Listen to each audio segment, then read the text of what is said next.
This video is about some higher value parts that I have.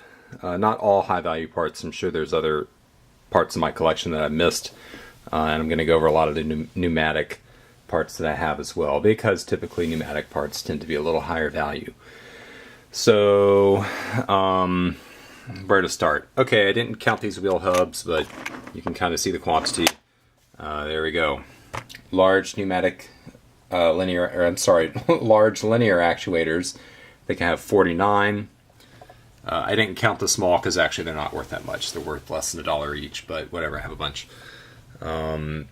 Old pneumatic style switches. Of the hard small springs, I have 35. The dampened pneumatic cylinders, I have 5 without springs, 2 with.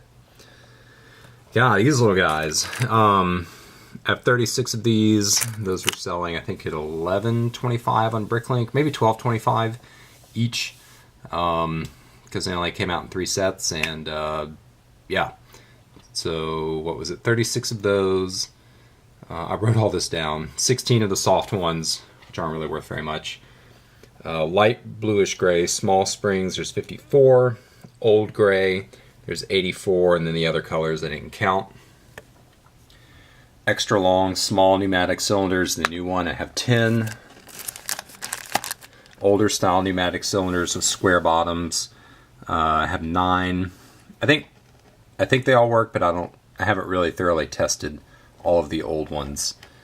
The old style small pneumatic cylinders, just meaning that the nipples don't taper. It's a standard diameter nipple. How many of those do I have? 38. I have 12. It's kind of the standard pneumatic cylinder sizes. All came from Unimog sets.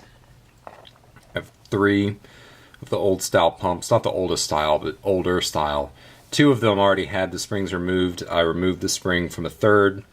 I still have it, but it's hard to get it back on without damaging it. And then I have 3 of the old style pumps. What are they? 6 studs long, 6.5. I can't remember. But the old style pumps. Of the new pumps, I think I have 9 blue. 1, 2, 3, 4, 5, 6, 7, 8, 9, and then 6 in gray. The only difference between blue and gray that I know of is the blue has tapered nipples and gray does not. I have 20 of the new style pneumatic switches. 32 of the new extra long cylinders. 12 of the new style pumps. And then if you care about tubing, I still have all the pneumatic tubing I've ever gotten. Most of it's relatively unused, and then I also found some bulk tubing on the internet. It's not identical. It's probably a little crinklier than Lego tubing. You couldn't do as tight of a bend with this than the real stuff, but it's dirt cheap. I can't remember if this is 25 yards or I've forgotten, but anyway, I have it. I guess it's not really a high value part. 2 metal hooks. A lot of you will know what those are all about. Soccer balls, some with the Adidas printed logos. 1 basketball, that's all I've ever found. Red number 3 connectors. I just checked on Bricklink. Those were going for, I think, $5.85 each. I have 21.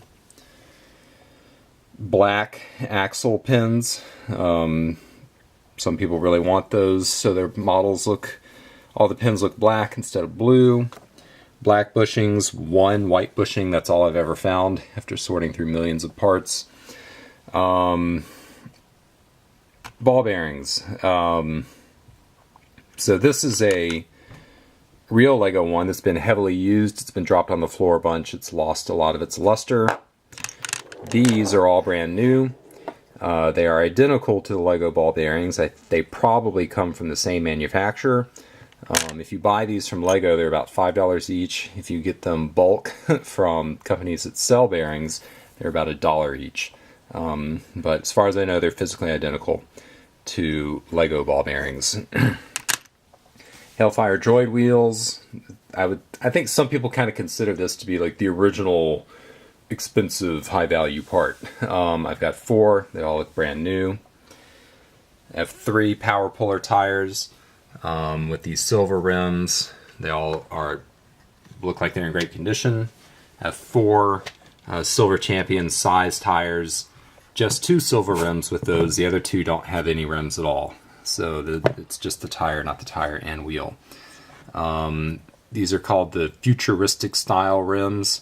I've only got 1 narrow one that came off of, what are they, Wheel Mag, one of the blue motorcycle. And then 5 of the larger ones. A lot of FLL teams use those for their wheels because they're solid. It's a non-pneumatic tire. I forgot what size tire this is, but it's for the very old school large wheels. There's 9 in the bag plus 1 tire that would go on like a shock cycle. 24 by 43 size, so kind of a one-off thing. And then this little guy, so this is a rim that one would put a futuristic style tire on, but these only came out in one of the Star Wars Ultimate Collector's Edition sets. Most of you probably know what it is. I've forgotten because I don't care about Star Wars. But I just looked this up on Bricklink, and some of these have sold for $111, I think. So I knew that this part was a little more valuable when I picked it up, but I didn't know exactly. It looks pretty much brand new. So I was kind of excited when I looked up the value for that. Just a few other things. I have a bin full of small tread, portal axles, and more small tread underneath that might be hard to see, but it's there. Unimog tires are worth a little. I have 24. You probably don't really have to look at all of them, but I've got 24. And then the tires with black rims that came from the crawler. I have 11 black rims and 1 gray rim, because when I bought one of the sets, I think one of the tires fell out of the box somehow. I lost one, but then in the future I found 1 other tire. So I'm back up to 12, but one of them has a gray rim and all the others are black. So that was just high value parts. I'm sure I have more high value parts, but I haven't looked up every single part in my collection on Bricklink. So the next video will probably try to go through every single drawer. Alright,